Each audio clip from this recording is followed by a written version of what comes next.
자, 우리가 지금 팔복의 말씀을 살펴보고 있습니다. 그래서 네 가지 복을 살펴봤는데, 심령이 가난한 자, 애통하는 자, 온유한 자, 의에 줄이고 목마른 자, 이렇게 네 가지 복이 있도다. 주님이 말씀하신 대상들을 보았습니다. 그래서 처음에 나오는 이 팔복의 네 가지 복은 하나님에 대한 우리의 태도와 관련이 있다고 평가를 합니다. 이게 다 하나님과의 관계를 먼저 전제하는, 그것을 중심에 두는 그러한 태도라고 할 때, 이제 뒤따르는 네 개의 복은, 태도는 다른 사람들에 대한 태도로 방향이 바뀌는 겁니다. 이게 십계명과 구조가 비슷하죠. 하나님의 사랑, 하나님에 대한 사랑, 그 다음에 이웃에 대한 사랑, 이렇게 하나님과의 관계, 사람에 대한 관계가 성경을 보면 기본 구조로 나옵니다. 그래서 팔복의 이제 다섯 번째 복에 들어가는데, 이것은 뭐냐? 긍휼히 여기는 자가 받게 되는 긍휼의 복이 나옵니다. 마태복음 5장 7절 한번 따라합니다. 긍휼히 여기는 자는 복이 있나니 그들이 긍휼히 여김을 받을 것이며. 예, 지금 팔복의 구조는 항상 똑같습니다. 어떤 사람이 복되도다. 왜냐하면 이런 복이 임한다. 이런 구조인데, 긍휼히 여기는 자는 복이 있다. 왜냐? 긍휼히 여김을 받을 것이다. 자, 긍휼, 이 단어는 다른 사람을 불쌍하고 가엾게 여겨서 도와주는 것을 의미합니다. 불쌍하고 가엾게 여겨서 도와주는 거예요. 헬라어에서 이 긍휼이라는 단어의 뜻은 창자가, 우리의 창자가 끊어질 정도로 아파하며, 그러니까 긍휼이라는 게 이 속에서 나오는 거예요. 창자가 끊어지는 것 같아. 그러니까 우리가 뭐 애가 끓는다 그러잖아요. 그러니까 아무튼 이 속이 끊어지는 것처럼 그렇게 아파서 남의 처지와 심정을 헤아리고 품어주는 거예요. 감정적으로만 불쌍하다, 너무 불쌍해서 마음이 아파, 이걸로 끝나는 게 아니라, 입술로만 아이고 불쌍하다 이러는 게 아니라 긍휼을 실천하는 행동으로까지 나아가는 것을 의미하죠. 창자가 끊어지듯이 속이 아파요, 불쌍해. 그러니 몸이 움직이는 거죠. 속에서 나오는 거예요. 내 앞에 있는 상대방의 힘든 마음을 이해를 해주면서 감정적으로 공감을 해주는 게 긍휼입니다. 이 사람이 느끼는 것을 같이 느껴야 불쌍히 여기죠. 그래서 성경은 뭐라 하냐?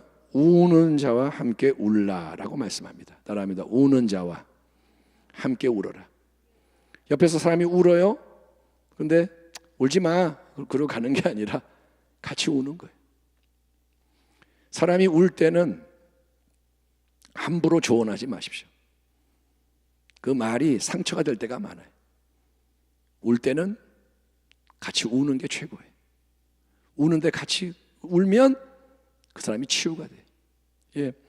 또 내가 잘못한 사람이 있어요. 내가 잘못했어요, 그 사람이. 근데 오죽하면 그랬겠냐? 한번 따라합니다. 오죽하면 그랬겠냐? 예. 나한테 잘못했는데 이게 아니라 아이고 오죽하면 네가 그랬겠냐? 너는 그럴 수밖에 없었겠지. 그렇게 안쓰럽게 생각하고 용서해 주는 거, 기꺼이. 그게 긍휼인 거예요. 불쌍히 여기는 거죠. 누군가가 궁핍과 위기에 처해 있다면 그런 사람을 피하지 않고 적극적으로 다가가서 자비를 베풀고 도와주는 것, 그것도 역시 긍휼입니다. 그러니까 긍휼은 여러 모습이 있는 거예요.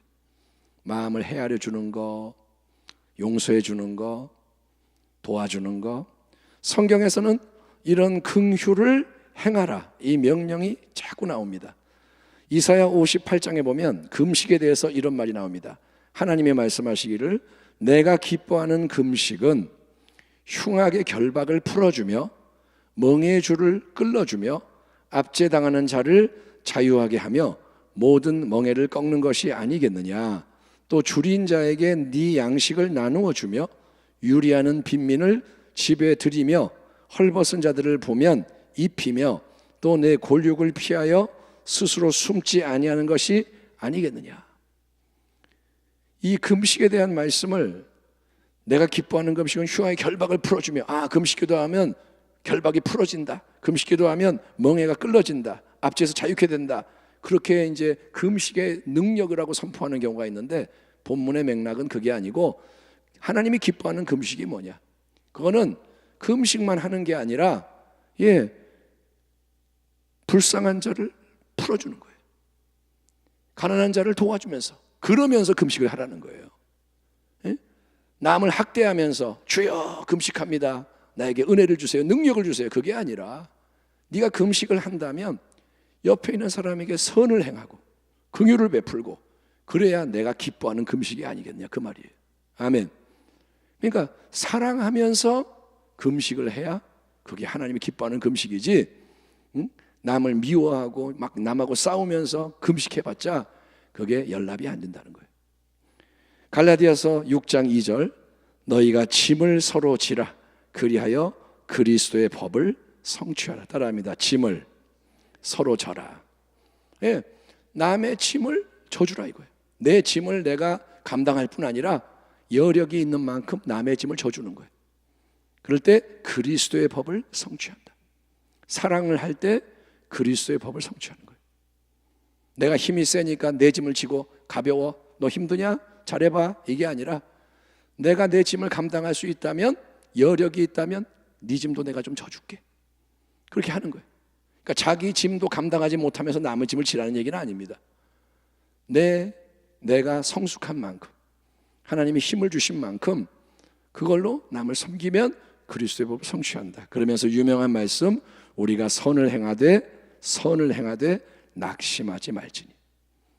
남의 짐을 져주고 남을 섬기고 하되 낙심하지 마라. 아멘.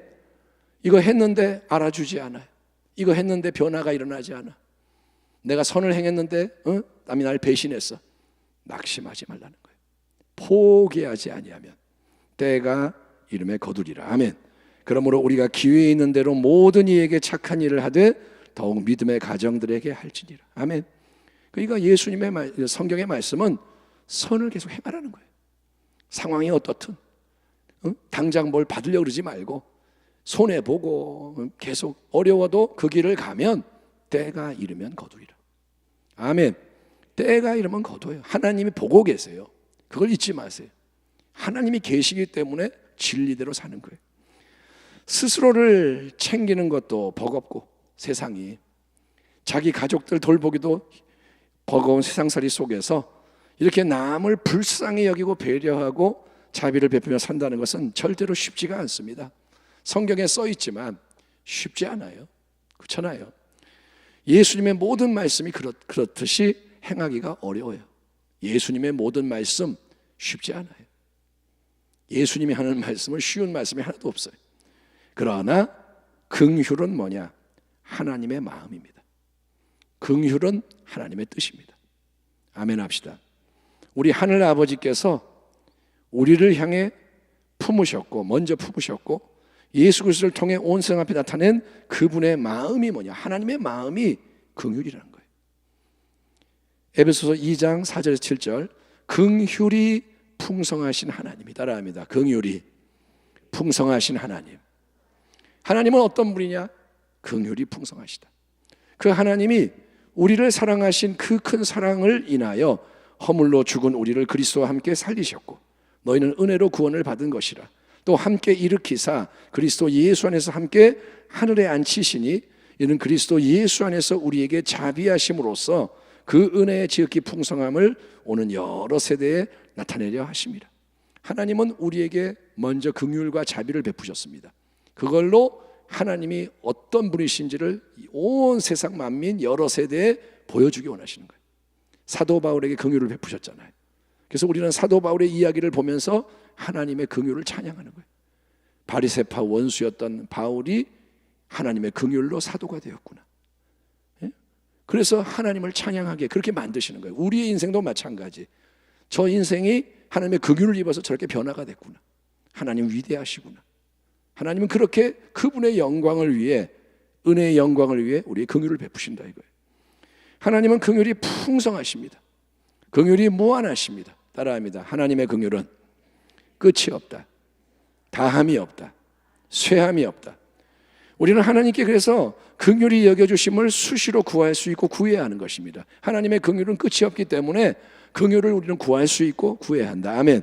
히브리서 4장 16절, 그러므로 우리는 긍휼하심을 받고 때를 따라 돕는 은혜를 얻기 위하여 은혜의 보호자 앞에 담대히 나아갈 것이니라. 아멘. 여러분은 하나님의 긍휼을 구하셔야 돼요. 지금 우리가 하나님의 긍휼을 구할 때입니다. 하나님의 자비를 구할 때, 하나님 알아서 해주세요가 아니라 구하라, 찾으라, 두드려라, 너는 내게 부르짖어라. 긍휼하심을 얻기 위해서, 자비하심을 얻기 위해서 은혜의 보호자 앞에 나가는 거예요. 그런데 거기서 끝나면 안 된다는 거예요. 진리의 반쪽만 알면 안 돼요. 예? 우리 자신도 긍휼을 입는다면 하나님 아버지의 마음인 긍휼을 배우고 행해야 한다는 거예요. 하나님의 긍휼을 받았다면 우리도 아버지의 긍휼의 마음을 가지고 행해야 한다. 여러분, 오늘 이 팔복을 보면 예수님은 특별히 어떤 사람을 긍휼히 여겨라 대상을 제한하지 않으십니다.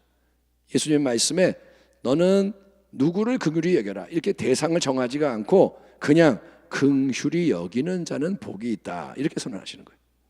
긍휼히 여겨라. 누구를요? 그 질문에 답이 없어요. 누가 내 이웃입니까? 그 질문에 대한 답이 없는 거예요. 이거는 뭐냐면 최대한 많은 사람, 모든 사람에게도 우리의 긍휼이 향해야 한다는 요청인 거예요. 아멘. 우리의 긍휼이 멀리 멀리 가야 돼요. 긍휼히 여기는 자, 그냥 긍휼히 여기라 그랬지 뭐 너의 식구만 긍휼히 여겨라, 니네 교구만 긍휼히 여겨라, 니네 교회 안에서만 긍휼히 여겨라, 이게 아니라는 거예요. 자, 강도 만난 자를, 유대인을 불쌍히 여기서 도와줬던 선한 사마리아인의 비유, 그 말씀이 참 깊은 말씀인데 여러분 아시잖아요. 예루살렘에서 여리고로 내려가다 강도 만나 다 뺏기고 매 맞고 죽게 돼서 내버려진 유대인. 참 살다 보면 그런 일이 날 수가 있는 거예요. 봉변을 당한 거죠. 누가 그걸 원하겠습니까? 근데 그런 일이 일어날 수 있는 거예요. 그래서 이 사람이 다 뺏겼고 매 맞았고 뻘거벗겨졌고 죽어가고 있는 거예요. 그 사람은 죽어가고 있어요. 시간이 지나면 죽는 거예요. 제사장과 레위인은 같은 길을 가다가 그냥 지나갔습니다. 보고 갔어요. 세부 설명은 없습니다. 뭐 어떤 일이 있는지 급한지 뭔지 모르지만 어쨌든 그냥 갔어요. 그런데 이 사마리아 사람은 여행 중이었는데 보고 중요한 구절이 뭐냐? 불쌍히 여겨. 거기에 긍휼이 나오는 거예요. 따라합니다. 불쌍히 여겨. 봤는데 제사장과 레위는 불쌍히 여기지 않았어요. 불쌍한 마음이 일어나지 않았어요. 이거 위험하구나 그랬는지, 아예 빨리빨리 가서 난 뭐 해야 돼 갔는지 모르지만 불쌍히 여기는 마음이 일어나지 않았어요. 그런데 이 사마리아 사람은 불쌍한 거예요. 갈 수가 없어요. 불쌍해서 발걸음이 떨어지지 않고 불쌍해서 그쪽으로 몸이 움직이는 거예요. 다가가서 내 눈앞에 나타난 그 사람을, 비록 원수 같은 유대인인데, 사마리아 사람이 아니라 유대인입니다. 예루살렘에서 여리고 가던 길 거기서 만난 유대인, 모르는 사람, 생판 모르는 사람. 여러분, 우리가 길을 가다가 어떤 외국인이 근데 우리가 뭐 미워하는 일은 뭐 민족적으로 미워하는 일본 사람이 있다. 근데 모르는 사람, 그런 상황인 거예요. 근데 긍휼히 여기는 거예요. 위험을 감수하면서. 여기는 강도가 출현하는 지역인데 이 사람 당했는데 시간을, 여행 중인데 목적이 있는데 시간이 지금 급한데 시간을 투자하고 수고를 하고 자기의 기름을 부어주고 포도주를 부어주고 손해를 보고 물질로 섬겼고 후속 조치까지 해요. 내가 돌아올 때 돈을 줄 테니까 더 필요하면 내가 더 나머지까지 할게요. 잘 봐주세요. 그리고 점검을 하려고 그러는 거예요. 예수님 뭐래요? 너도 가서 이와 같이 하라. 주님의 말씀이 뭐냐? 너도 그렇게 해라. 우리에게 너희도 그렇게 해라. 여러분, 그러니까 하나님을 믿는다는 것은 우리의 삶이 바뀌는 거예요. 아멘. 지금 우리는 삶이 잘 안 바뀌어요. 그게 문제인 거예요.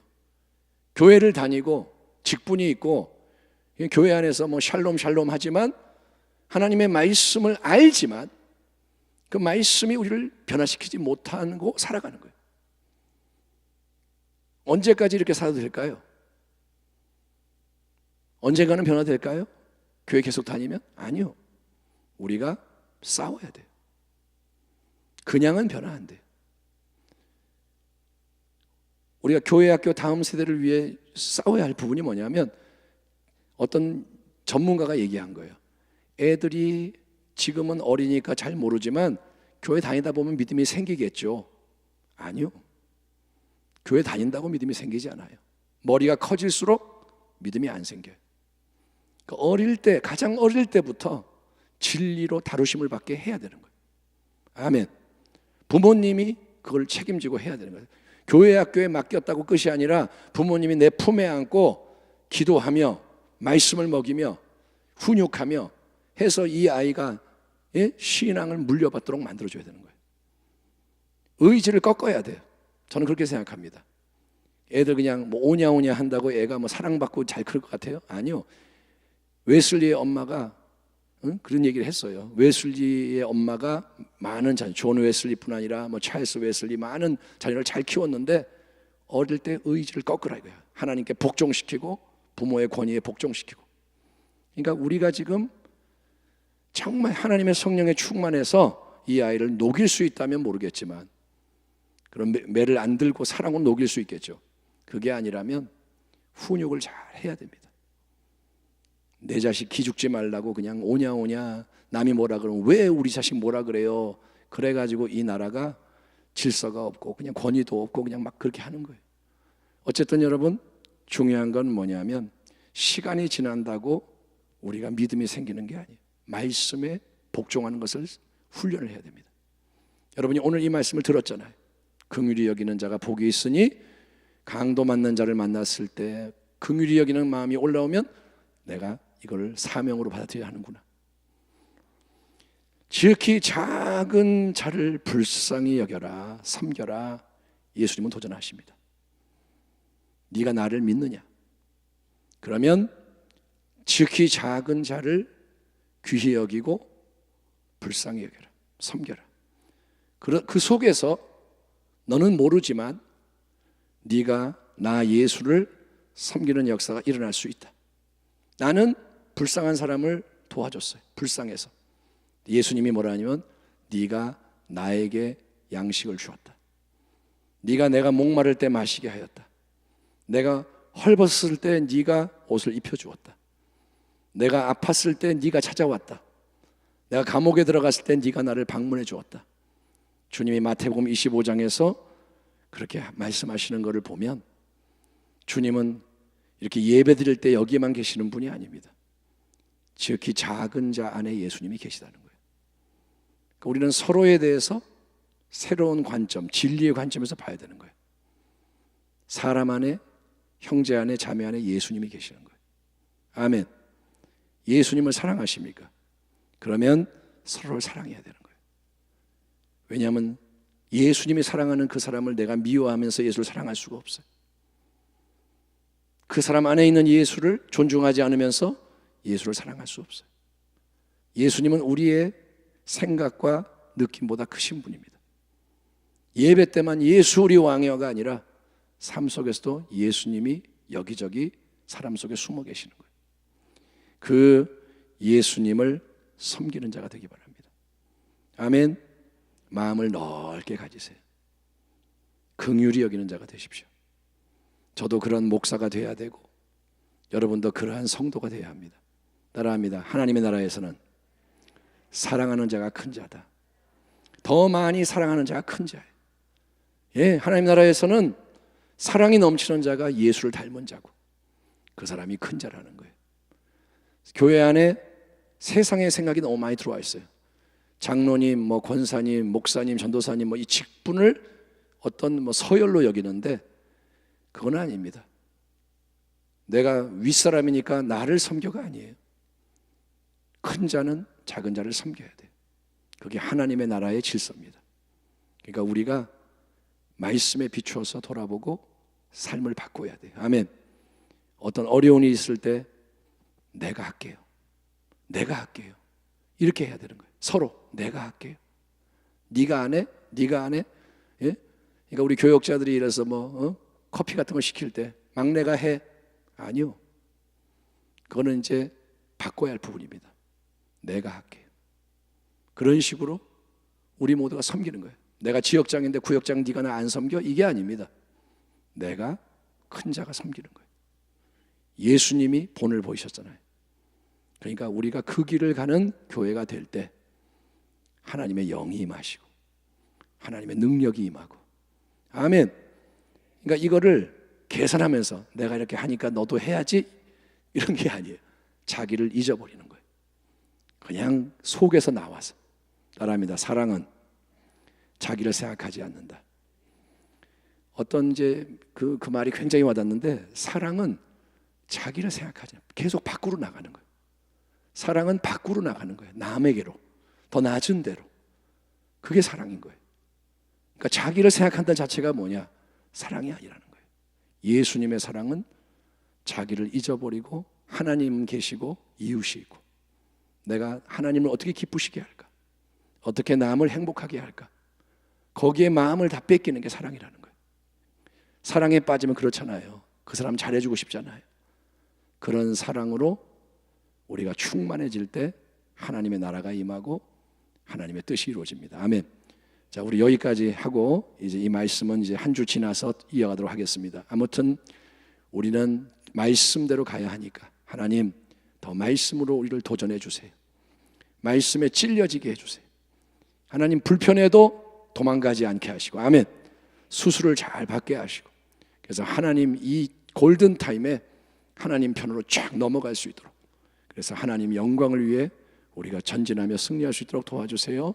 나라와 민족을 위해 이제 기도하는 시간입니다. 하나님 기도를 가르쳐 주세요. 예, 어제 보니까 여러분 간절히 부르짖어 기도하시는데 오늘 밤에도 계속 그런 갈망을 더해 가시기 바랍니다. 자, 예수 보 세 번 외치고 우리 기도로 들어가겠습니다.